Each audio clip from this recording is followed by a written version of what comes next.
Okay, so today we're talking about the PDAS strategy of instruction.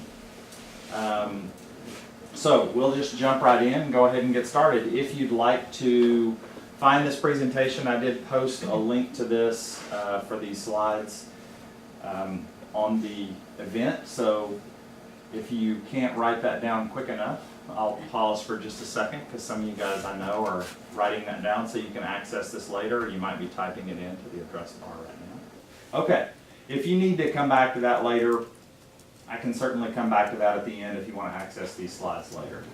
So let's talk for just a second about today's format. Well, today's format is going to be a little bit different. Usually I'm just standing up here just like projecting information from the podium constantly. And I'm going to resist the urge to do that today. I'm going to try and be more of a facilitator and try and model the type of instruction that we're talking about. So just be prepared for that because you may be called on to share. You will be called on to share on every single one of these slides actually. But I want you to think about this strategy through the lens of classes you teach, classes you have taken, classes you are developing or have developed, classes you have taught in the past.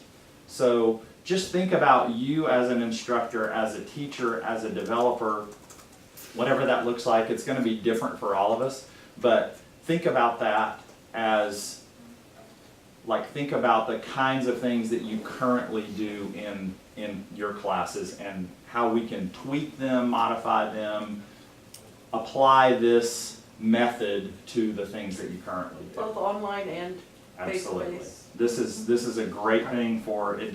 You don't have to talk in terms of online. We can talk about face-to-face or online because this is applicable to both. Great question. And feel free to stop me for questions at any time as usual.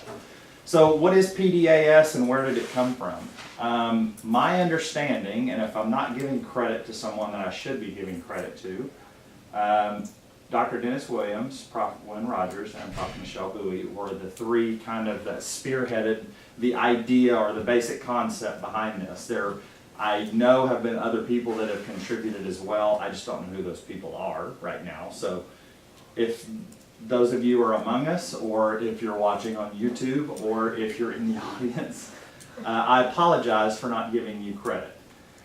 It is a bit constructivist in nature. If you're a student of pedagogy, I am very constructivist. I know that about myself. So this fits like my philosophy of teaching very well. You probably wouldn't know it by coming to these training sessions, but I don't like to stand up and talk the whole time. Well, I do enjoy standing up and talking, but it's a better way for students to learn if they're the ones doing a majority of the talking as well.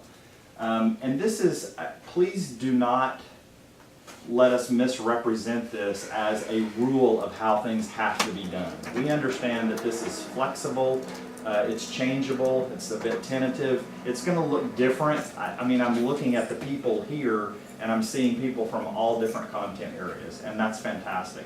So this, we don't want you to try and make your stuff fit this strategy. We'd rather you take this strategy and make it fit your content.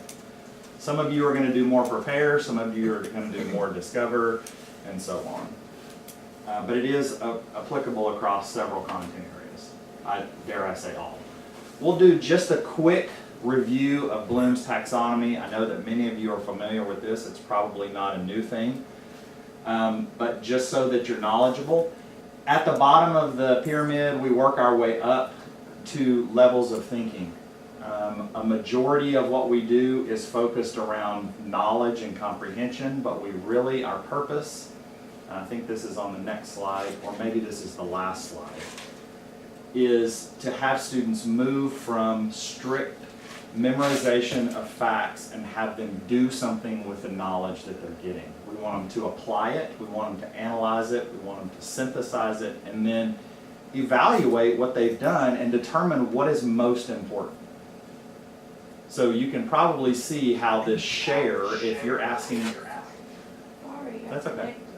If you're asking students to share something, they have to determine, well, what do we need to share? And so I think that sometimes things should be a bit more open-ended. I know that students like to know exactly what you are looking for. They don't want to play the guess what Prof. Bowie is thinking when he's asking me to do this assignment. But sometimes things should be a little bit open-ended, because one of the things that I've got an example I'll share later. No, I have an example right there. There's a note in the bottom of the screen that says, Jody, share PG example. So, physical geography right now, I have students are, the guiding question that all of the groups are asking is climate change happening? I'm asking them to grapple with that question. So the way that I explain this to students is, if you're familiar at all with any kind of wrestling or MMA, and if there are any experts anywhere other than in the room, you feel free to correct me if I'm wrong, but there is a move that is related to wrestling that is a type of wrestling that's like grappling, where you like hold on to something for a long time, or another person, you're pushing against them and they're pushing against you, and you're just working with it for a long time. It's not a lot of jumping around the ring and, you know, swift quick kicks here and there. It's more of a, you kind of tangle up with it and you wrestle against one another. So that's really what at least what I'm trying to do in one of my classes, is have students grapple with a question. So kind of think about that as you go through this, and like, what is something in your content area that you could have students wrestle with? Sometimes the question's going to win, and I've explained that to students, because we're asking the question that we don't really know the answer to, and that's okay. But they're getting to the very top of Bloom's taxonomy. So prepare. Let's start and notice where the arrow is on the pyramid there. In prepare, we're at the very bottom. It's not a bad thing, this is what it is. We're at the very bottom of Bloom's taxonomy, and this is where you're giving them information. Sometimes in education we call this the anticipatory set. It's the background knowledge that they need to know to even understand the concepts. You know, if students come into a chemistry class and you want them to determine an unknown, they have to have a tremendous amount of background knowledge before they can ever go even get into the content at all. So we do recognize that there needs to be some prepare. Students can't just come in and start going and looking for stuff and kind of loosey-goosey, you know, going through your class. There has to be some preparation, some background knowledge, some of the basic concepts that they need to know. This is going to be heavier in some content areas. Again, we're not saying that prepare is a bad thing. But I'll stop right now and just ask the audience that's either out there or the audience that's in the room, what does prepare look like in your classes? How do you prepare students? How do you get them the background knowledge that they need to start studying some of the deeper concepts? Basic start is just the reading assignments. Okay, there's going to be some sort of reading, absolutely.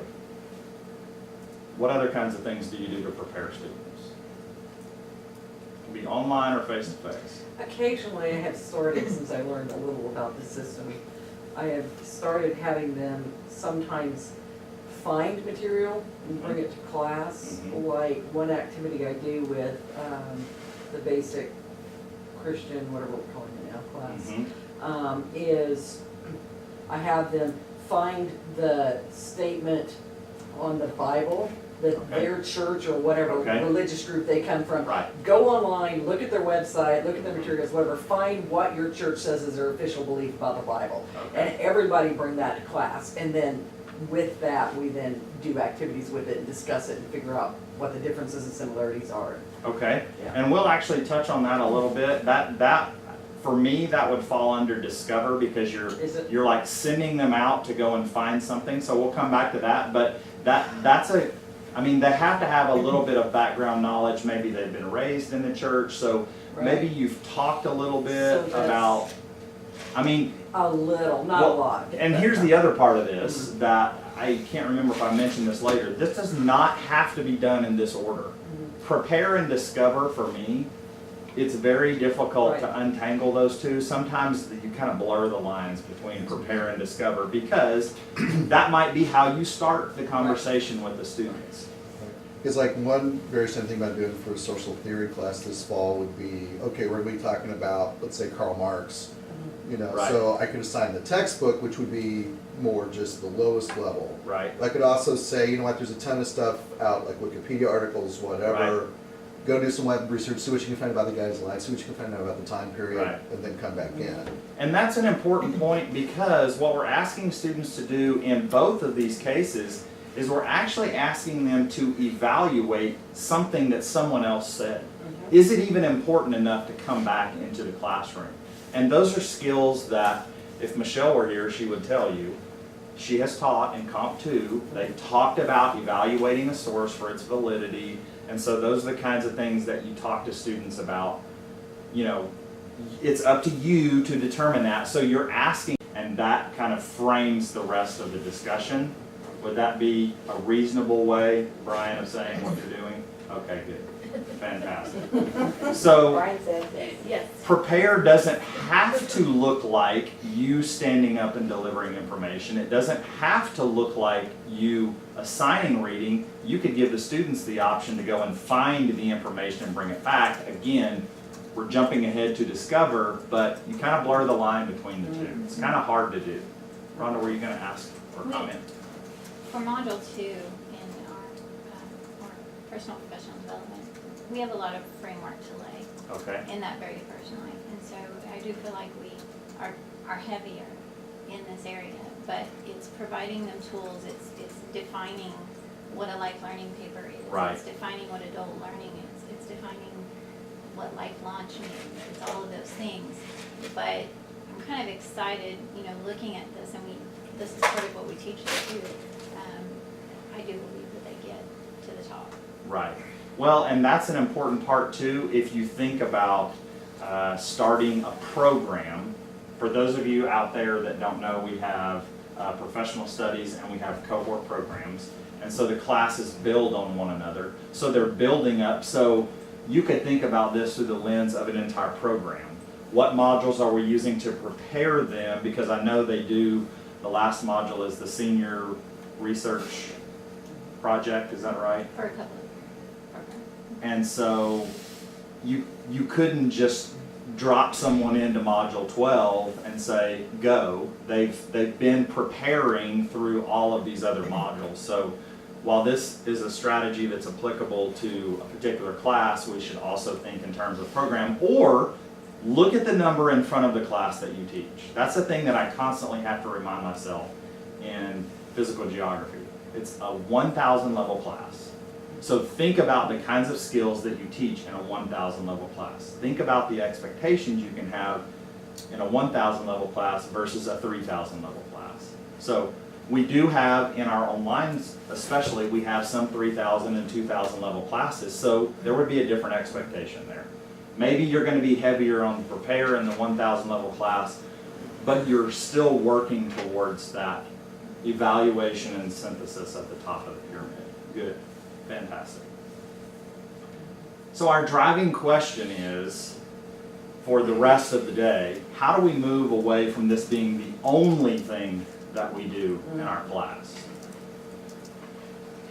And I know that that's a bit of hyperbole, I recognize that. So I'm being a little bit hypercritical just because I want there to be a conversation about this.